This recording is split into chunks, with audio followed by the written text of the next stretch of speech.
আবার আমরা কাছে আবার আমার কাছে এলো মাঝপথে বাধা দেওয়ার নির্দেশ। একের পর এক অশ্বারোহী দল পাঠালাম। এক এক দলে 1,000 করে সৈন্য।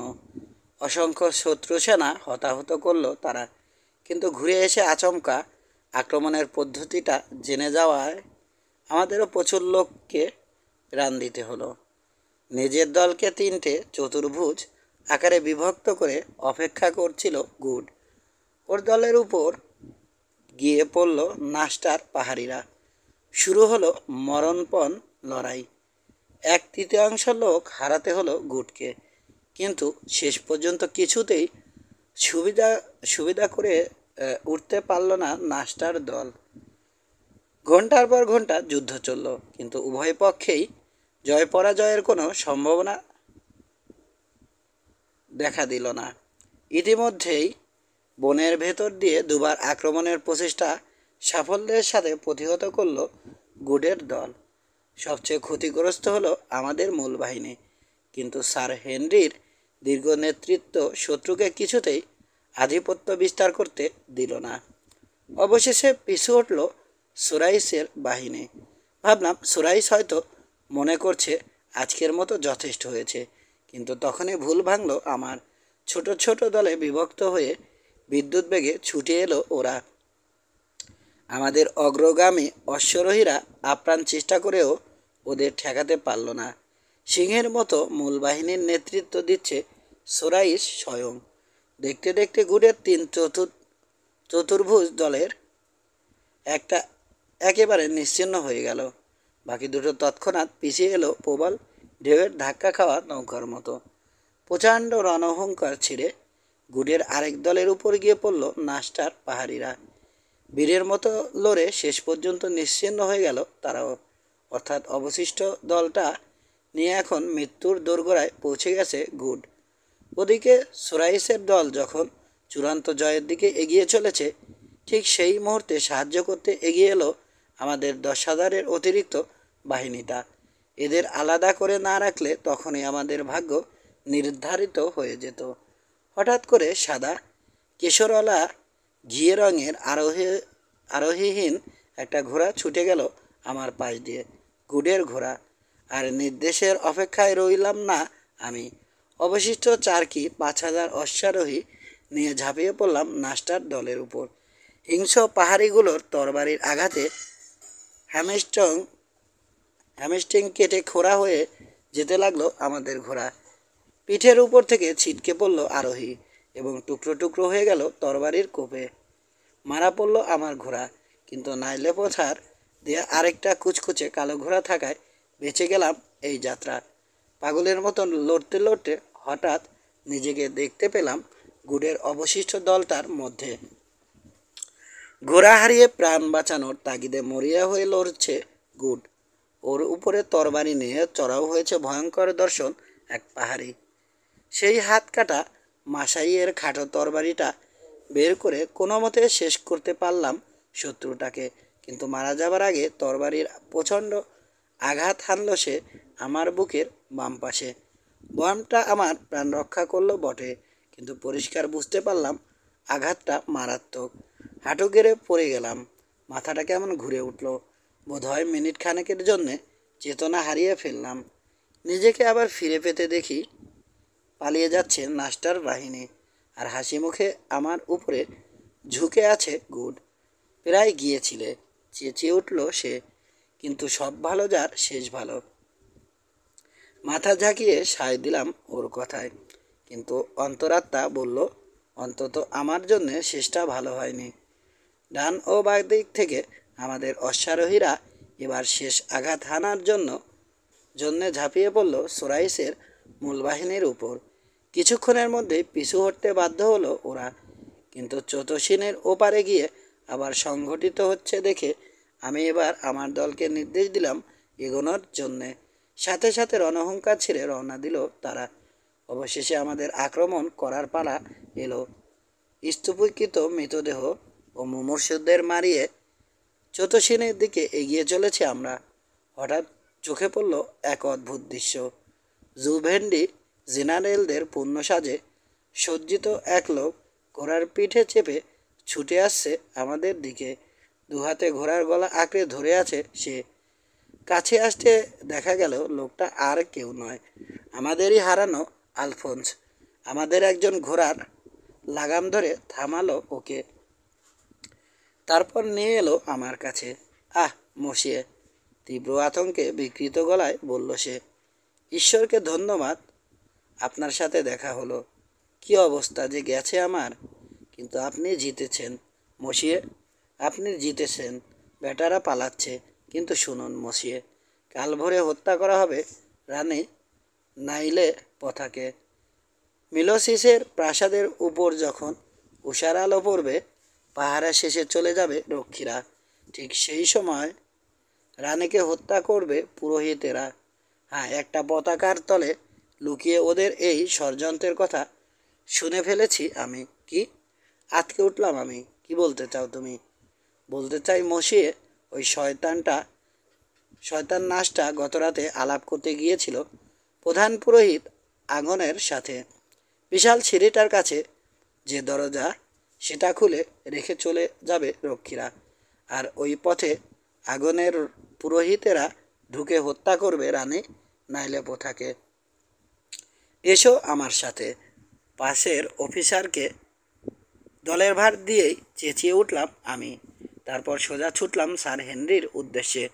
সোয়া মাইল দূরের নির্দিষ্ট স্থানটিতে পৌঁছে দেখি নাইলে পোথার দেয়া সাদা ঘোড়াটায় চেপে জেনারেল পরিবেষ্টিত হয়ে আছেন তিনি। একপাশে রক্তাক্ত কুড়াল হাতে দাঁড়িয়ে সম্পূর্ণ সুস্থ আমসলো পোগাস। কি ব্যাপার কোয়ার্টারমেইন, চেঁচিয়ে উঠলেন তিনি।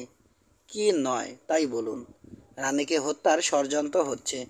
আলফোন্স শুনে ফেলেছে সব, বলে সমস্ত ঘটনা শোনালাম তাকে। মুখটা ফ্যাকাশে হয়ে গেল কার্টিসের, চোয়াল দুটো ঝুলে পড়ল। উষার সময় হাঁপাতে হাঁপাতে বললেন তিনি। এদিকে সূর্য ডুবতে বসেছে। উষা হবে 4টেরও আগে। হাতে সময় আছে বড়জোর 9 ঘন্টা।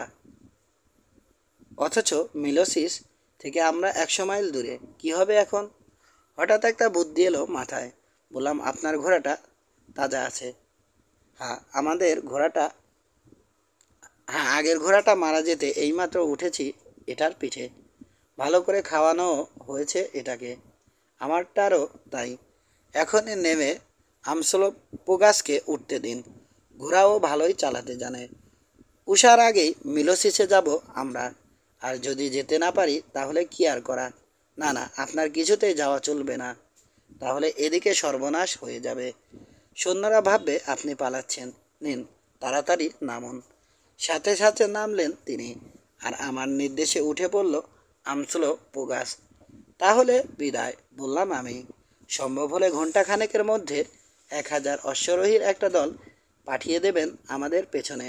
একজন জেনারেলকে বলুন আমার দলটার ভার নিতে। আমার অনুপস্থিতির কারণটা সে যেন বুঝিয়ে বলে সৈন্যদের। ওকে রক্ষার যথাসম্ভব চেষ্টা করবেন তো, কোয়ার্টারমেইন, ভাঙা ভাঙা গলায় বললেন তিনি। হ্যাঁ, যথাসাধ্য করব।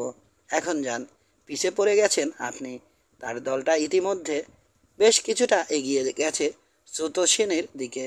শেষবারের মতো আমাদের দিকে একবার তাকিয়ে জেনারেলদের সহ ঘোড়া ছোটালেন তিনি। ধনুক থেকে ছোড়া তীরের মতো যুদ্ধক্ষেত্র ত্যাগ করলাম আমি ও আমসলো পোগাস। কয়েক মিনিটের মধ্যে পিছে পড়ে গেল হত্যাকাণ্ড। হুলস্থুল, চিৎকার আর রক্তের গন্ধ। 21 ঢালের মাথায় উঠে ঘোড়াকে দম নেয়াবার জন্য এক মুহূর্ত থামলাম আমরা। পেছন ফিরতে চোখে পড়ল যুদ্ধক্ষেত্র অস্তগামী সূর্যের আলোয় লাল হয়ে আছে। আজকে আমরাই জিতেছি। মাকুমাজন অভিজ্ঞ চোখে পরিস্থিতিটা একবার দেখে নিয়ে বলল আমসলো পোগাস। দেখো, সোরাইসের সৈন্যরা এখনও লড়ছে বটে, কিন্তু সে মনোবল আর তাদের নেই। কিন্তু হ্যাঁ, একদিক থেকে আজকের যুদ্ধকে অমীমাংসিতই বলতে হবে। কারণ আধার নামছে। আমাদের সৈন্যরা আর পিছু নিয়ে শেষ করতে পারবে না তাদের। বিষণ্ণ ভঙ্গিতে মাথা ঝাঁকাতে লাগলো সে। কিন্তু যোগ করলো আবার, মনে হয় না ওরা আর লড়াই করতে চাইবে। লড়াইয়ের স্বাদ অনেকটাই মিটিয়ে দিয়েছি আমরা। আহ, বেঁচে থাকার দরকার আছে। বেঁচে না থাকলে দেখার মতো এই লড়াইটা দেখতে পেতাম না। ইতিমধ্যে আবার রওনা দিয়েছি আমরা। যেতে যেতেই আমাদের উদ্দেশ্যটা খুলে বললাম ওকে, বুঝিয়ে দিলাম ব্যর্থ হলে আজকে বিসর্জন দেয়া অতগুলো প্রাণের কোনো মূল্যই থাকবে না। ইস, বলল সে, এই ঘোড়া দুটো ছাড়া আর কিছু নেই। তবু ভোরের আগেই যেতে হবে 100 মাইল। বেশ ছোট ছোট মানুষ চেষ্টার ত্রুটি করে না। মাকুমাজন আগুনের খুলিটা দুফাক করার জন্যে হয়তো ভোরের আগে পৌঁছে যেতেও পারি আমরা। একবার আমাদের পুড়িয়ে মারতে চেয়েছিল শয়তানটা, এখন আবার নাইলে পোথাকে মারতে চাইছে, তাই না? বেশ, রানী বেঁচে থাক বা না থাক, ওর মাথা থেকে দাড়ি পর্যন্ত দুভাগ করে ফেলবো আমি। হ্যাঁ, চাকার নামে শপথ করছি। ইনকোসি কাজটা দোলাতে লাগলো সে। আধার প্রায় ঢেকে ফেলেছে পৃথিবীকে। তবে সুখের বিষয়, চাঁদ উঠবে কিছুক্ষণ পরে, আর রাস্তাটাও ভালো। গোধূলি ভেদ করে ছুটে চলল অপূর্ব দুই ঘোড়া। নিস্তব্ধতার মধ্যে নৈশ সঙ্গীতের মতো বাজতে লাগলো ঘোড়ার খুর। পাশ দিয়ে ছুটে চলে গেল পরিত্যক্ত গ্রাম।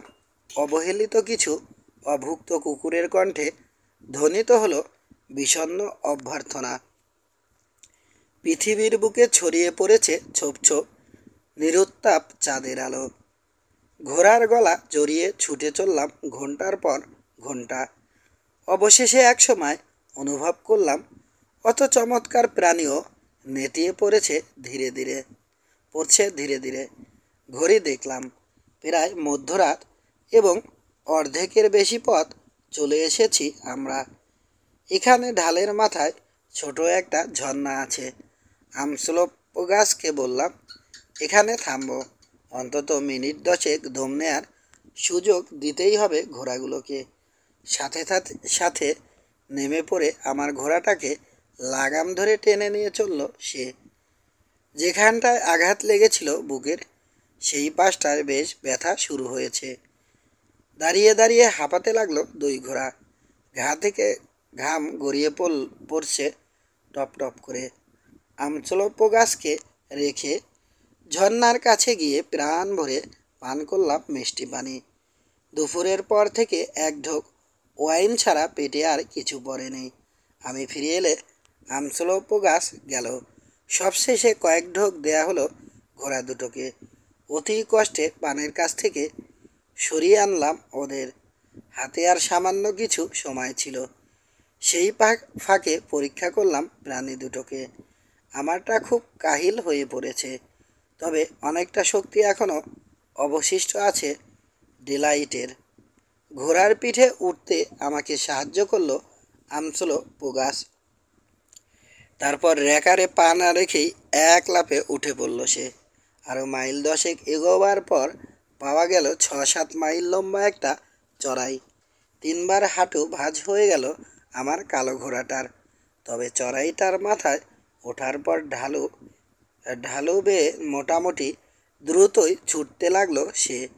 3 কি 4 মাইল খুব জোরে এগোলাম আমরা, কিন্তু আমার অন্তর বলছিল এটাই সর্বশেষ চেষ্টা।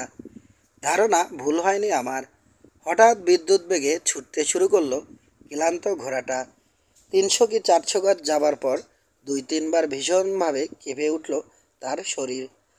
অপরদিকে একটা লাফ দিয়েই মুখ থুবড়ে পড়ে গেল সে। ছিটকে পড়ে গিয়েছিলাম আমি।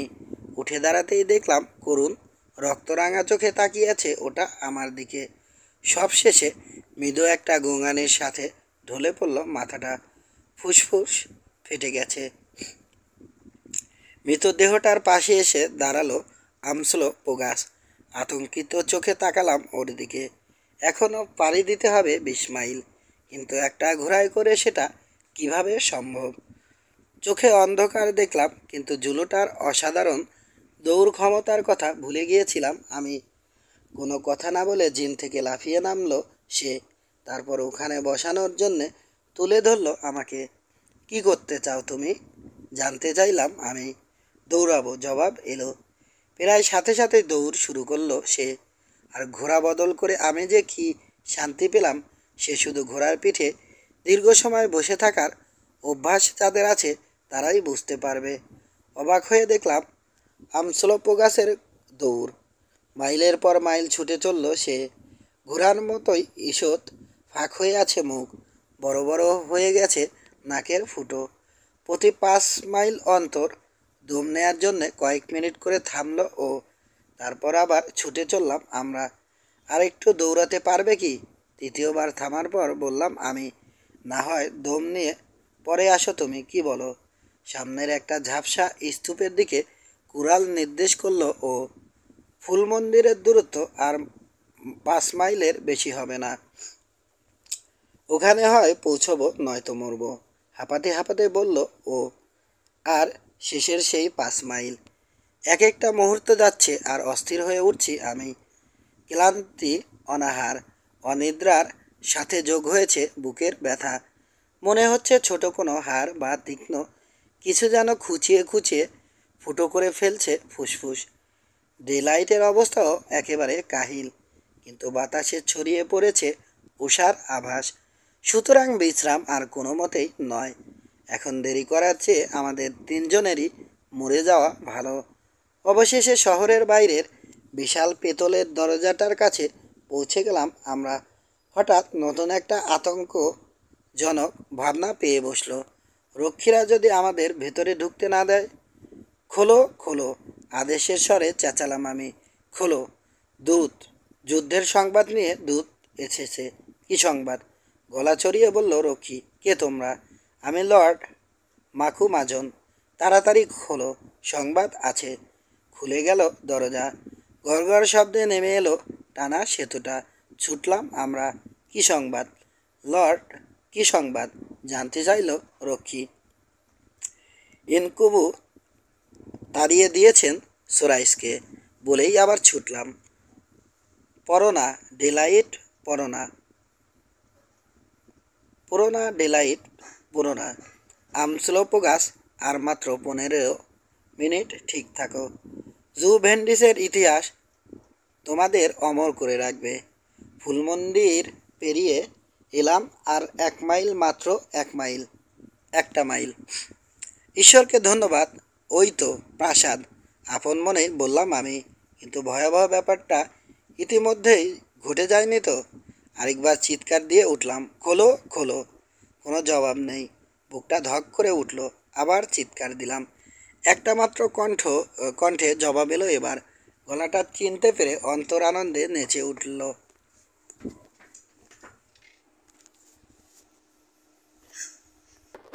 কারা?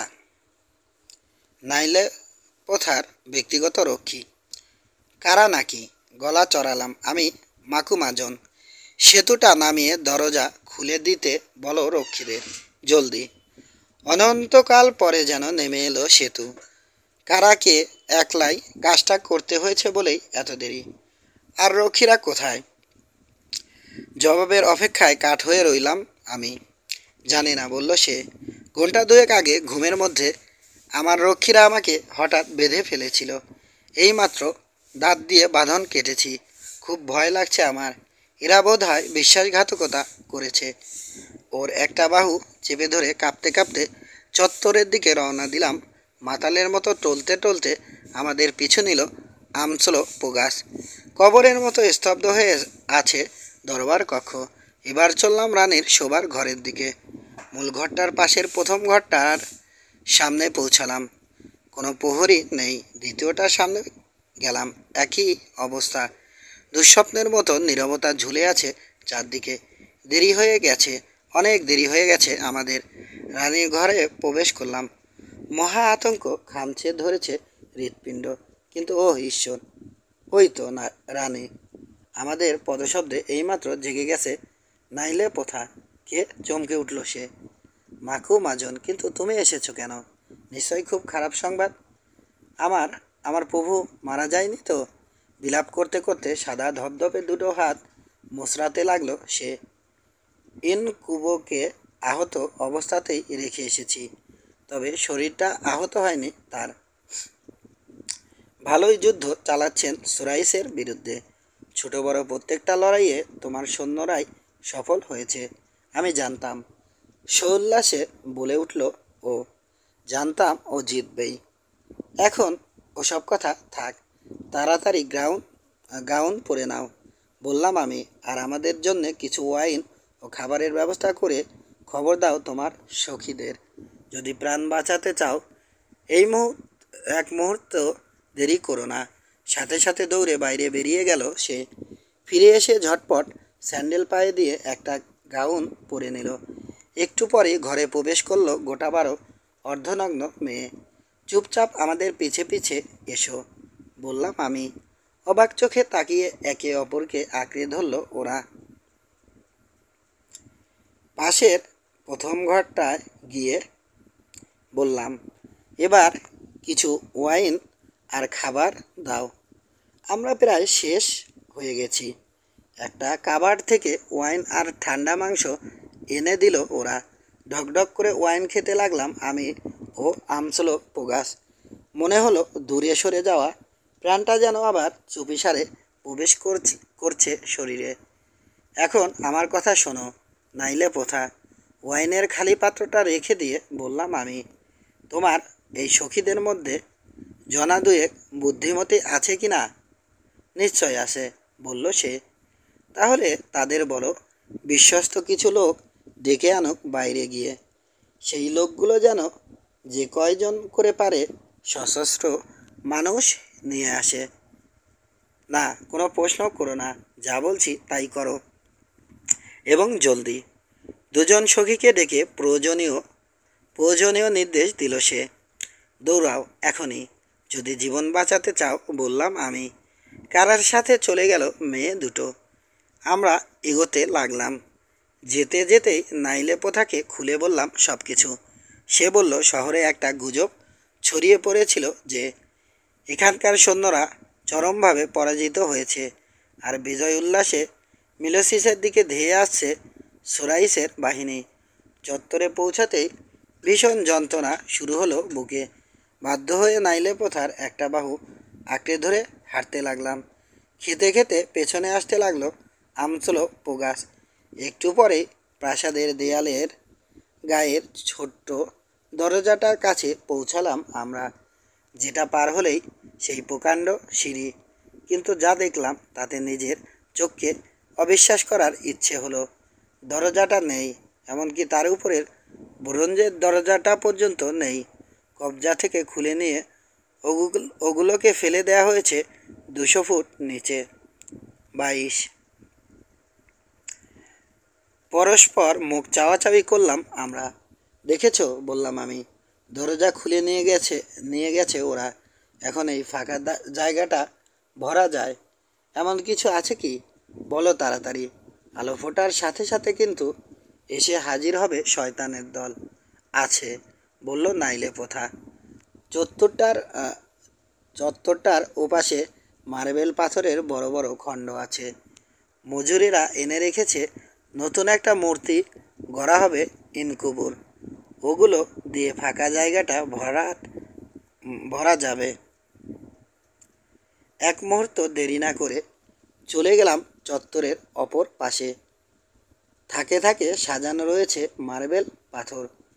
6 ইঞ্চি করে পুরো হবে এক একটা খণ্ড, ওজন 80 পাউন্ডের মতো।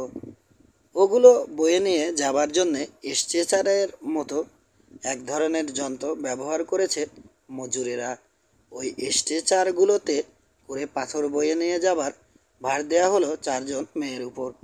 শোনো মাকুমাজন, বলল আমসলো পোগাস, দরজা পর্যন্ত পাথর গেঁথে তোলার আগেই যদি সিঁড়ি দিয়ে উঠে আসে বজ্জাতগুলো, আমি একা বাধা দেব তাদের।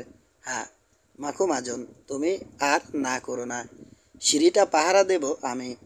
এখন ওপাশটায় শুয়ে একটু বিশ্রাম নেব। ওদের পায়ের শব্দ না পাওয়া পর্যন্ত জাগাবে না আমাকে, কারণ শক্তি জড়ো করতে হবে আমার। কথা শেষ করেই সোজা শুয়ে পড়ল ও, আর মুহূর্তের মধ্যে তলিয়ে গেল গভীর ঘুমে। আমার অবস্থাও খুব কাহিল, না শুলেও বসে পড়তে বাধ্য হলাম। মেয়েগুলো বয়ে আনছে পাথরখণ্ড, গেঁথে তুলছে নাইলে পোথা ও কারা। খুবই খাটছে মেয়েগুলো, তবু কাজের অগ্রগতি অত্যন্ত ধীর। আলো ফুটতে শুরু করেছে। হঠাৎ সিঁড়ির একেবারে গোড়ার দিক থেকে একটা হইচই ভেসে এলো। অস্ত্রের ঠুংঠাং শব্দ শুনতে পেলাম। এদিকে আমাদের দেয়াল মাত্র 2 ফুট উঁচু হয়েছে। ক্রমেই এগিয়ে আসতে লাগলো ঠুংঠাং।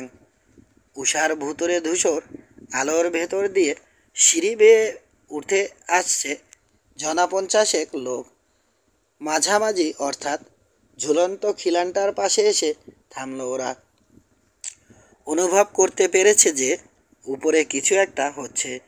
মিনিট 3-4 অপেক্ষা করার পর আবার ওরা উঠে আসতে লাগলো অত্যন্ত সতর্কতার সাথে। আমাদের দেয়াল গাঁথা শুরু হবার পর মিনিট 15 কেটেছে মাত্র। ইতিমধ্যেই এসে পৌঁছেছে শত্রুরা। আলফোন্স তাহলে ঠিকই শুনেছে, আমসোলোপোগাসকে জানালাম। উঠেই মাথার চারপাশে বনবন করে ইনকোসিকাস ঘোরাতে লাগলো সে।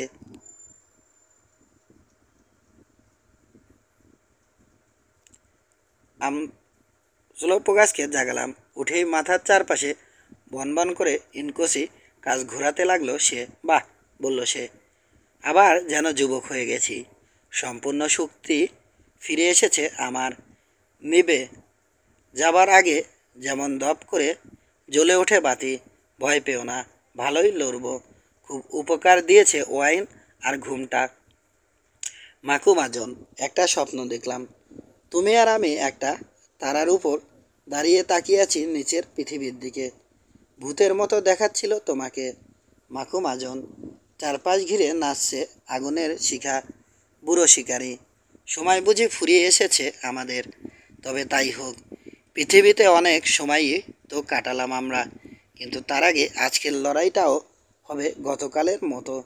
যদি কিছু হয়ে যায় মাকুমাজন, ওদের বলো আমার জাতির মানুষের মতো করেই যেন কবর দেয় আমাকে।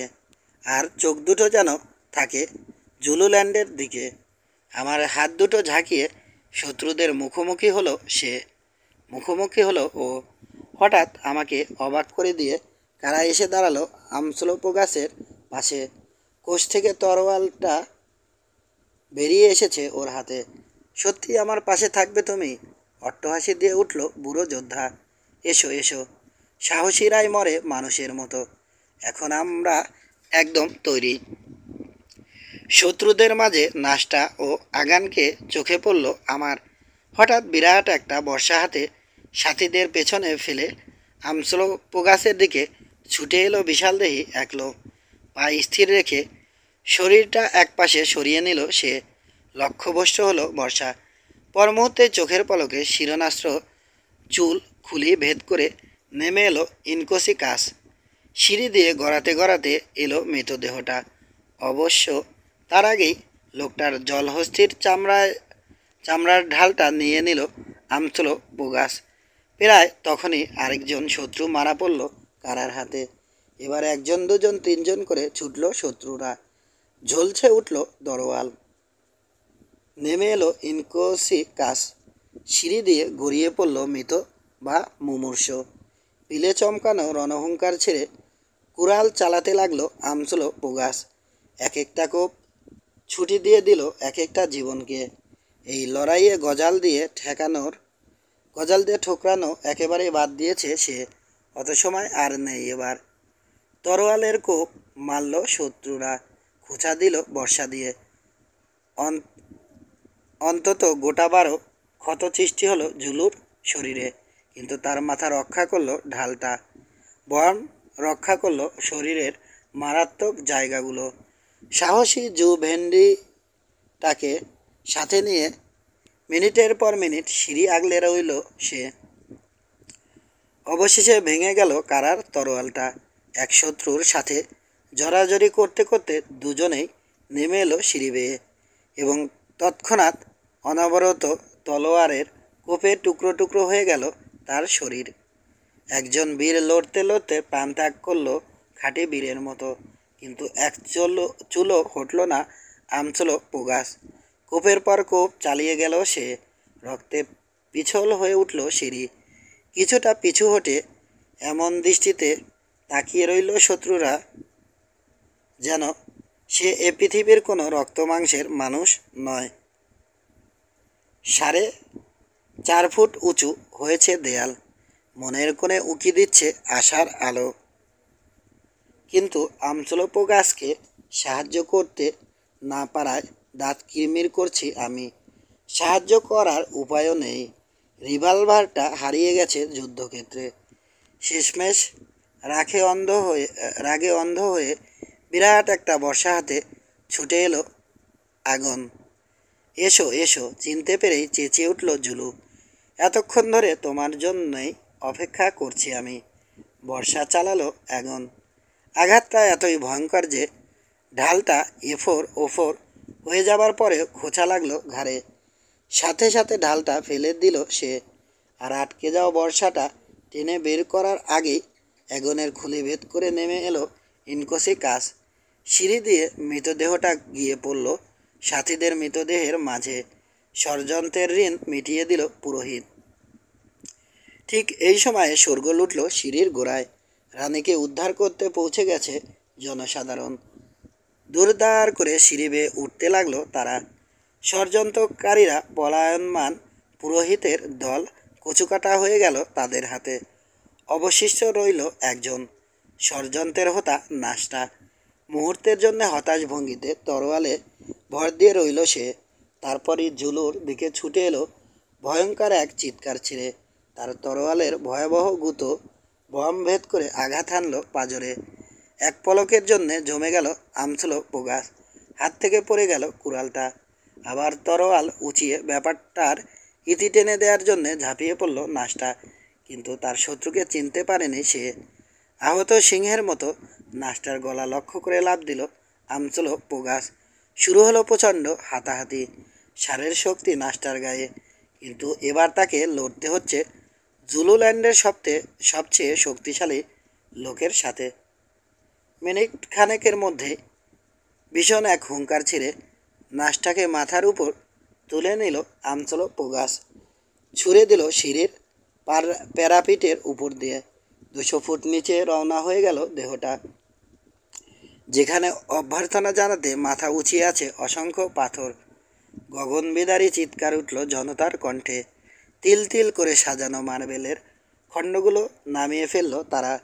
দরজা না থাকলেও এ পথে আর শত্রু ঢুকে পড়ার ভয় নেই। বিজয় উল্লাসে মেতে ওঠা জনতার মাঝে চুপচাপ হেঁটে চলেছে আমচলোপোগাস। দরদর করে রক্ত ঝরছে সারা গা থেকে। তরোয়ালের আঘাতে 2 জায়গায় কেটে গেছে কপালের বালাটা। রক্ত পড়ে ভেসে যাচ্ছে গোটা মুখ। বর্ষার আঘাতে ফুটো হয়ে আছে ঘাড়ের একটা পাশ। বাম বাহুর ঠিক নিচে পাঁজরের উপর বিরাট একটা গর্ত। ওখানেই বমটা ফুটো হয়ে গেছে নাসটার তলোয়ারের প্রচণ্ড গুঁতোয়। এক হাতে কুড়াল নিয়ে হেঁটে চলেছে আমচলোপোগাস। ঈষৎ টলছে চারপাশে এত শোরগোল, কিন্তু কোনো দিকে নজর নেই তার।